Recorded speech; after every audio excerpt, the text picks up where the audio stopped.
Hey folks, Craig Danger, Final Record Player. Oh, back again. Tough week for music, but you know what? We have to keep on plugging away. This week, we're going to build a compelling case that 1973 might be the best year in music ever. The evidence, my friends, is very, very strong. And obviously, that's what we're going to go over today. So I would invite you to sit back, relax, maybe grab yourself a frosty beverage. And as you do when you're hanging with Craig Danger, safety first, make sure to buckle up.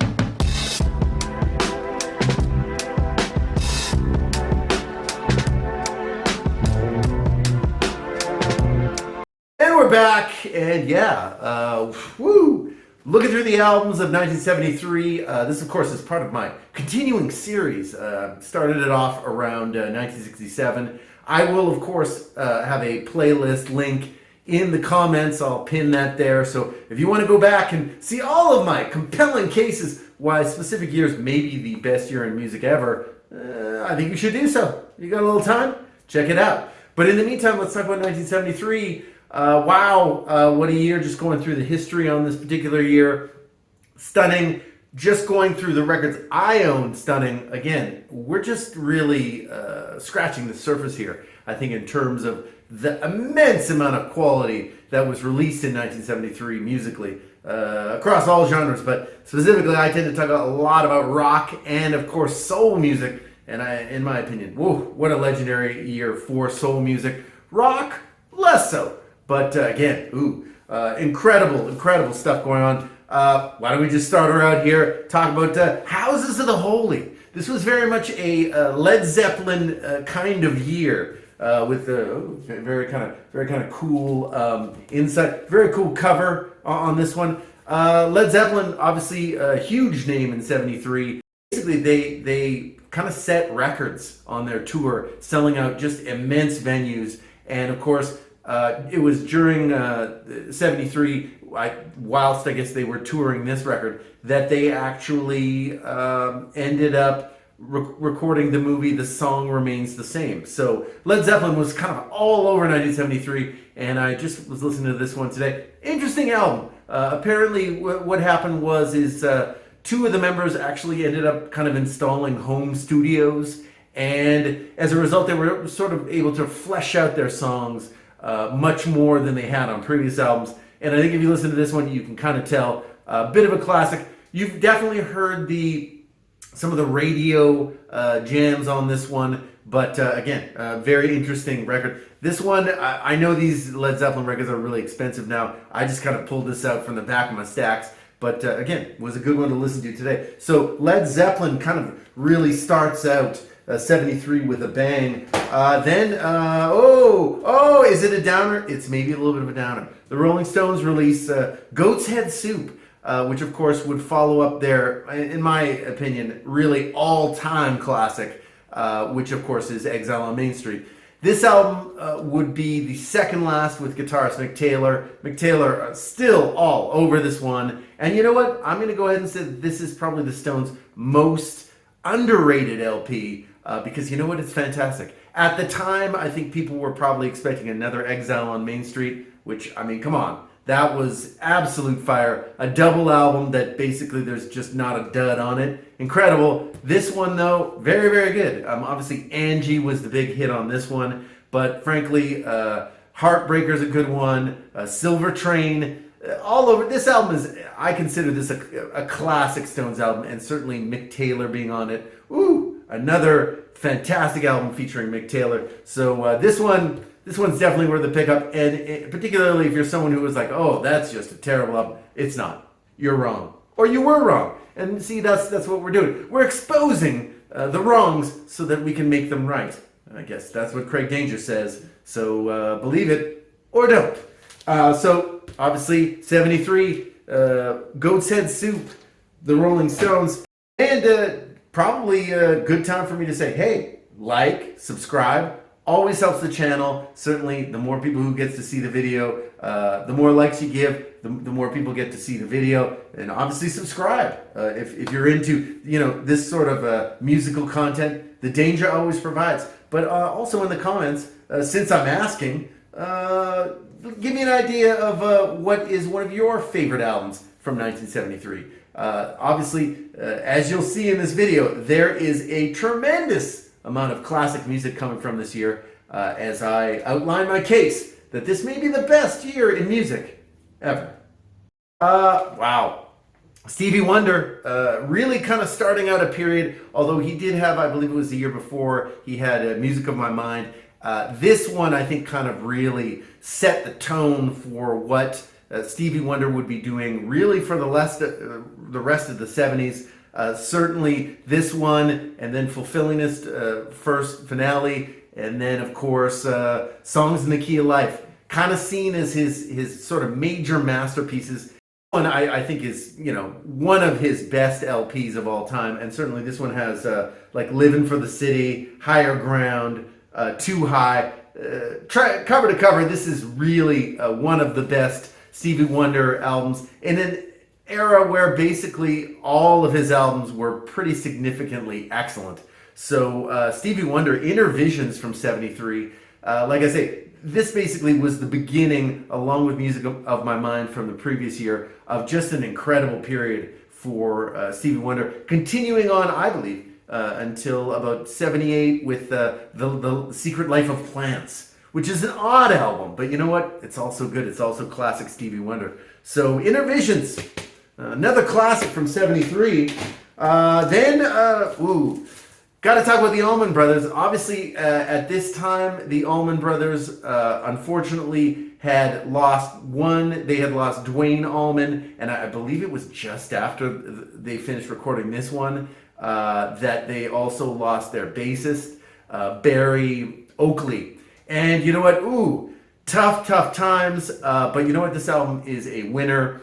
This is the album where basically Dickie Betts kind of takes the helm of the Allman Brothers, and really it's a fantastic album. Very different from pretty much all of their other albums. A lot of the material is basically a little bit more country style, and certainly Ramblin' Man was the monster off of this one. And you know what, frankly, the Allman Brothers never did anything like that song again, really.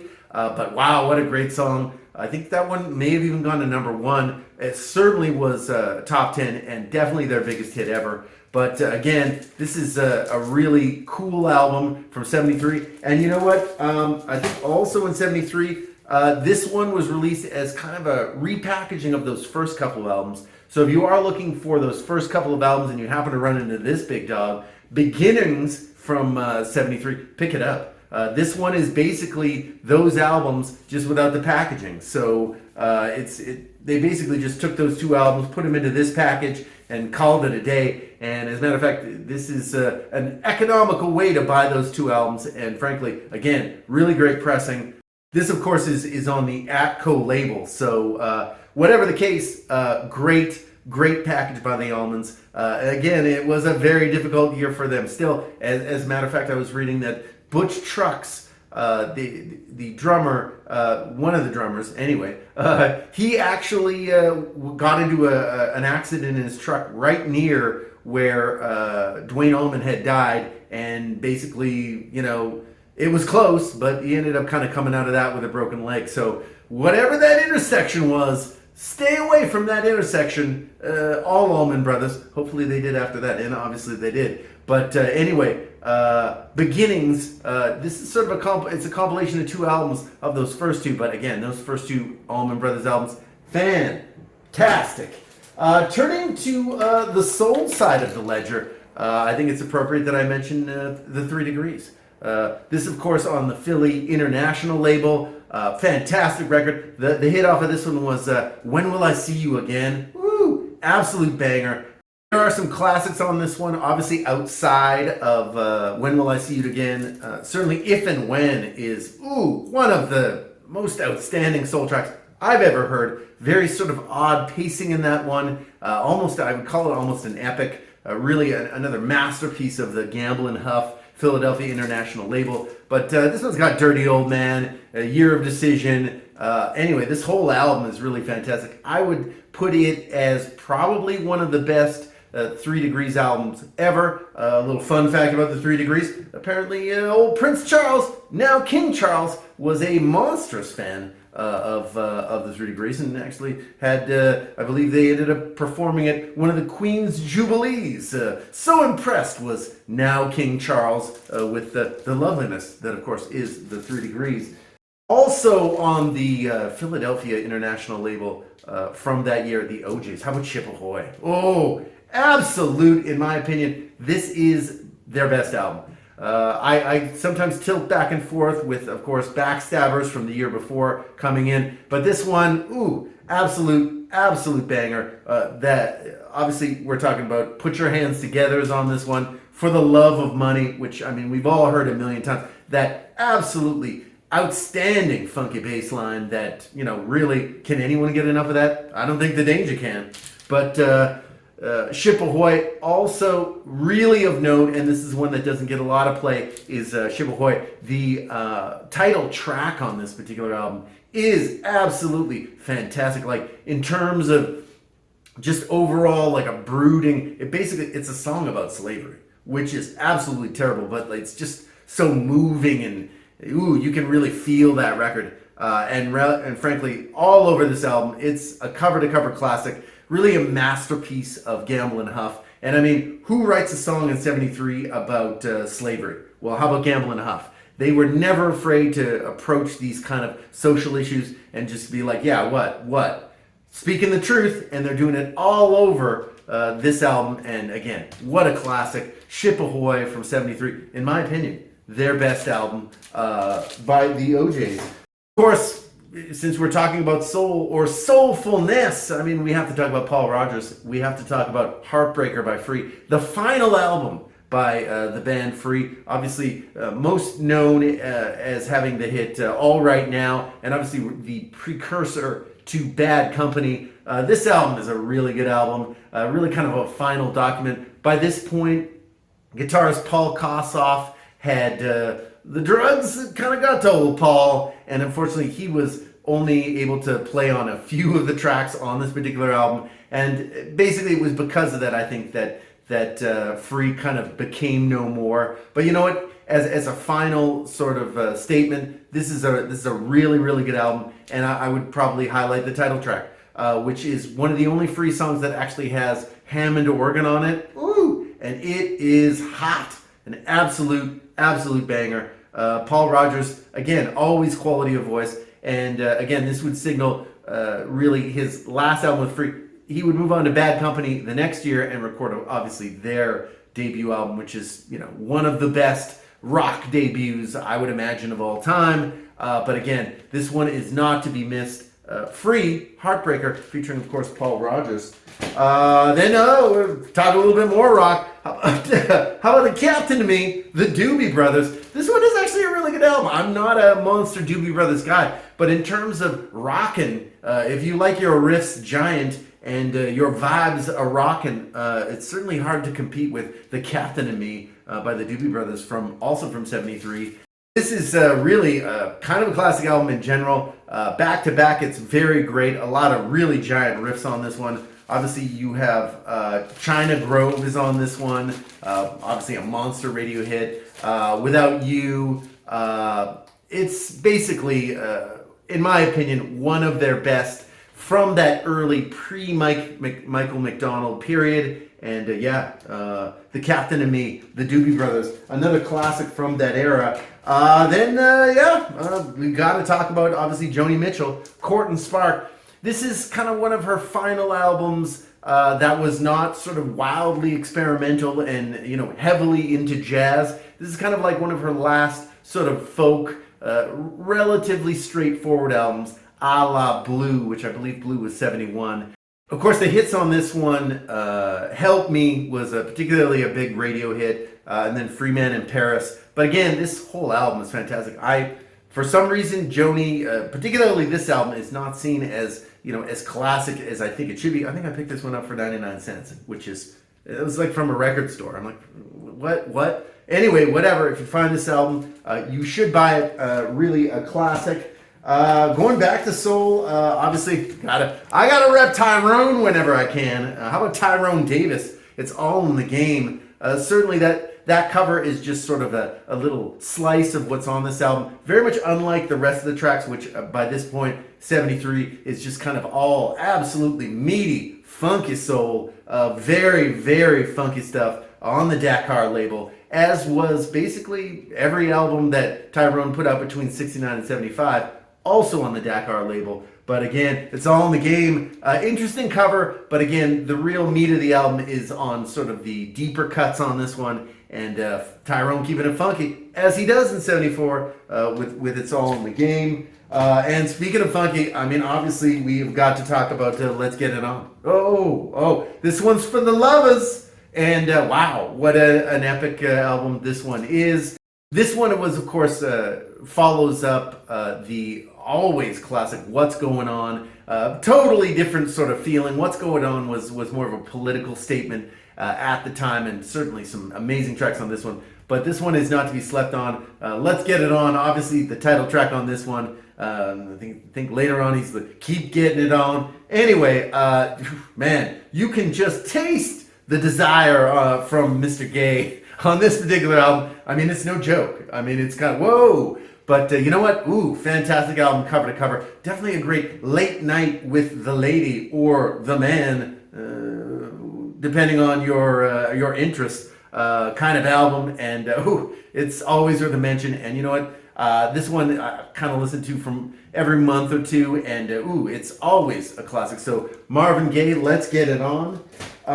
Then of course one of the last Tina and Ike, or rather Ike and Tina Turner albums, and actually one of their biggest, which would of course be Nutbush City Limits, which I think was actually their biggest hit in the United Kingdom. Not 100%. It was either their biggest hit in the United Kingdom or their biggest hit in the United States. Whatever the case, it would not be long before, of course, Tina would go solo. I believe that was in 75. But this is actually a really good album. I just picked this up the other week up in Los Angeles, California. But again, a really good one. And of course, Nutbush City Limits speaks to, obviously, the origins of Tina before she joined, basically, the Ike and Tina Turner explosion and sort of ripped up the country with some hard rock and R&B for the next sort of 15 plus years. But anyway, this is a really fantastic album, and yeah, not very expensive. A lot of these Ike and Tina albums are out there, very inexpensive, and again, really good, really good. Also, on the Motown label, big one for Diana Ross, Touch Me in the Morning from 73.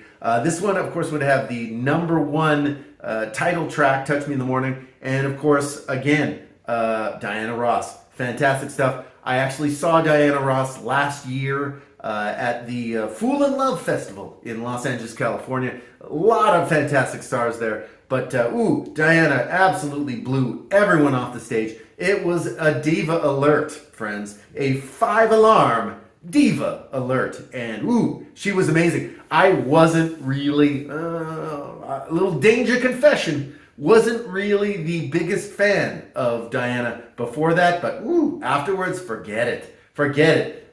This I probably bought in the interim. And, again, almost everything in that early 70s period from Diana is very good because, of course, you still have the Motown musicians. And again, as we've discussed many a time on the channel, the issue with Motown was that if you were a lower tier artist, not so much in terms of promotion, not so much in terms of songwriting, but if you're an upper tier artist, like our friend Diana Ross, well, all the resources went to you, and I think it kind of shows on Touch Me in the Morning from 73. Another one to mention, obviously, R.I.P. just as recently, unfortunately, as this week, the week that I'm recording this, and Roberta Flack, Killing Me Softly. Anyway, absolute classic album, as are basically all of her, I think probably first 5 albums. And this one, of course, the song of the year at the time, Killing Me Softly, and again, there's not much else. If you'd like, tune into my recent sort of tribute to Roberta, where I talk extensively about at least her first 5 albums, which is really where my familiarity comes from. But, Killing Me Softly from 73, also just an outstanding document. And I think really probably the top 2 or top 3 album from that era of those 5. A really good one on, of course, the Atlantic label. And who's keeping busy in 73? Well, obviously the Shylights are. How about A Letter to Myself? Woo! Another banger. Eugene record again, just absolutely slaying it. Starting really in about 70, 71, and up until about 75, everything the Shylights were releasing was absolutely stunning, and certainly A Letter to Myself is one of those albums. This one obviously has the title track. It also has Sally, and the Danger approved pick on this one can only be Love, It Comes in All Sizes. Another classic by the Shylights. I think they actually would release 2 LPs in this year, but this one I think is the superior one. Letter to Myself, the Shylights, also from 73. Another interesting one, actually. Not on a soul tip, but again, very much worth mentioning. Sort of a classical, sort of a prog vibe coming off of Renaissance's Ashes Are Burning. In my opinion, one of their best, if not their best album. Obviously on this album, you do get the title track, which is absolutely incredible. It's about 11 minutes of just magic, or 9-ish minutes. Whatever the case, it's magical, believe me. But for me, obviously the winner on this one, and the absolute forever track, is Can You Understand? If you'd like, do a search on the YouTube for Can You Understand by Renaissance. There's a great live version from Dutch TV from 73. Woo! Outstanding. But again, love Renaissance. Very, again, prog, but very sort of, I would say, classical music oriented. But obviously they sort of bring it into a rock format. And of course, fantastic stuff. This is one of my faves from 73. Ashes Are Burning, Renaissance. Also of note, I think from 73, another classic on the Motown label. How about Gladys Knight and the Pips? Neither one of us wants to be the first to say goodbye. Obviously, the title track on that one is fantastic.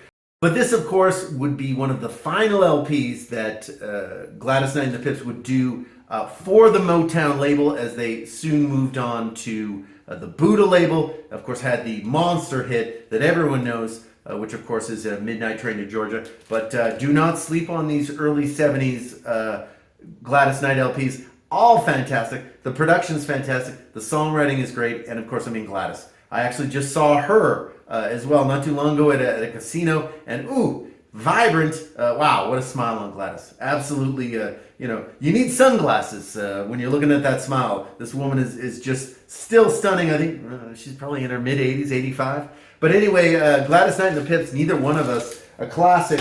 Of course, we're not done with the soul. How about really, was just listening to this today, really epic album, Donny Hathaway, Extension of a Man. This would be Donny Hathaway's last solo-specific album. Certainly studio album. There were some live records that were put out after this. And then, of course, in 78, he did pass. And he was in the middle of recording an album with Roberta Flack. But you know what? This is a really fantastic album. Very epic, some quality arrangements, lots of strings, really kind of Donny Hathaway. I have no idea why he didn't record more after this. But again, I'm not sure that he was the biggest seller, but certainly Donny Hathaway, always worth a mention for 73.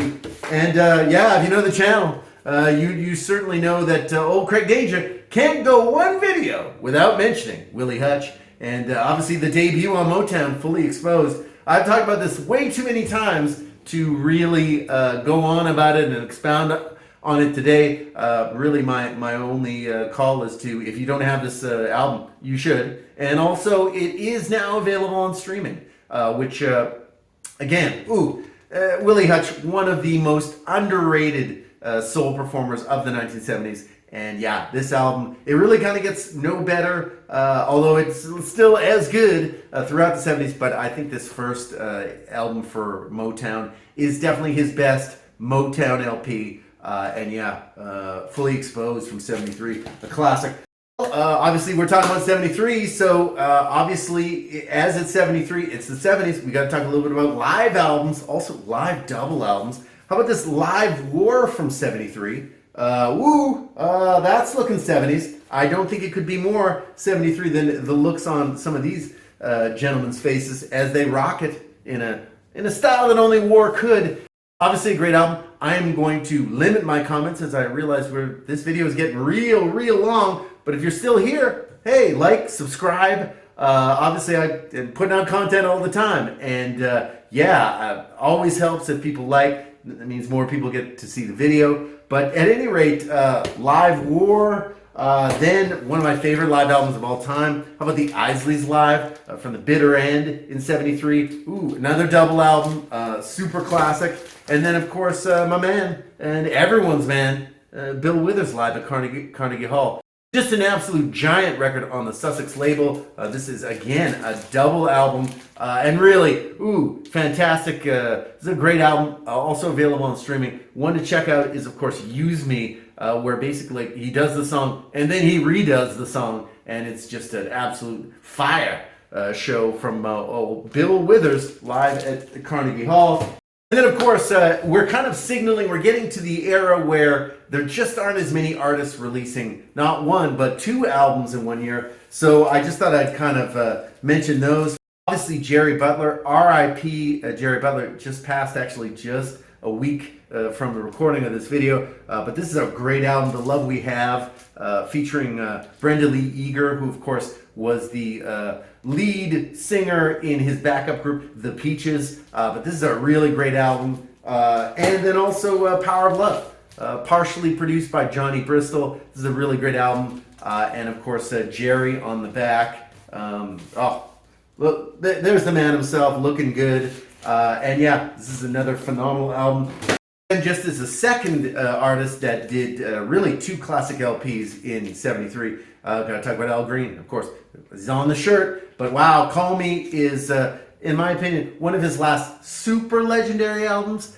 Wow, within a period of a year and a half, he released, obviously, Let's Stay Together, I'm Still in Love with You, and Call Me, back to back to back. Three, in my opinion, absolutely legendary albums. Not a bad track on them. And Call Me certainly is one of those. And then end of the year, around December, he releases Living For You. Another excellent album by Al. A little bit of a step down, but again, Al in this period was absolutely untouchable. And Living For You is, again, a little bit of a different album, a little bit more of a slower paced album, but again, a really good one. So two classics in 1 year. And we're going to close this out. I swear we are. That's how magical 1973 was.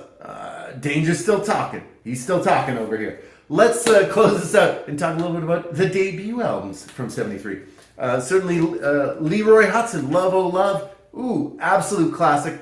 This one is always worth a listen. In my opinion, one of his, I guess, least experimental albums. But Leroy Hutson, of course, would be a former lead singer of the Impressions. He only really hung around for really a couple of albums. And then he puts out this one, which, classic. Of course, the big hit, I guess, as far as Leroy Hutson is concerned, he never really hit, was, of course, I'm So In Love With You. Ooh, that song is always worth a listen. So Leroy Hutson, how about Betty Davis? Of course, the very short-term ex-wife, or very short-term wife, and at this point, ex-wife of Miles Davis, obviously model and really funk provocateur. This is some hard funk, friends. The hardest funk. I would suggest it is crafted from titanium, is how hard this funk is. It's a little bit surprising. You know, when you take a look at Betty, you're like, oh, it's all go. No, it's, hold on, friends. This is a dangerous, danger-approved record, and but you know what? It's fun, very funky, almost kind of raunchy. You can hear kind of a lot of her influence in some of the I guess recent rappers and other sort of powerful women in music. But Betty Davis, not to be slept on for her debut album, also on the Motown label. They've been doing a lot of work for Motown before then, but Ashford and Simpson come out with "Give Me Something Real." You know what? Really good record. Almost every Ashford and Simpson record you can get for under $5. I have seen them again and again and again. And you know what? They're really good. Ashford and Simpson are one of those sort of artists that had hits, but now just kind of really don't get the respect they deserve. And these guys were really good. Great singers. The production's great. And I mean, these guys basically write their own songs. So Ashford and Simpson, not to be slept on. One of my favorites. From Los Angeles, California. How about Leon Haywood? This would be a couple albums before he would hit it big with I Want to Do Something Freaky to You. But it's a great album. Really good kind of a starter album. Back to Stay from 73. And yeah, I think we have finally wrapped up 1973. Obviously, again, I was just really kind of scratching the surface here. But as you can tell, it was really a rock, but also, in my opinion, soul music was absolutely on fire in 1973. So, yeah, if you're still around, like, subscribe, if you could. Always helps the channel. Thanks to everybody who has actually stuck around this long. This one might be the longest video Danger has ever created. I don't even know what to say. Is that a good thing? Is that a bad thing? Let's hear about it in the comments. But at any rate, one thing I do know is I am going to have to see you on the next one.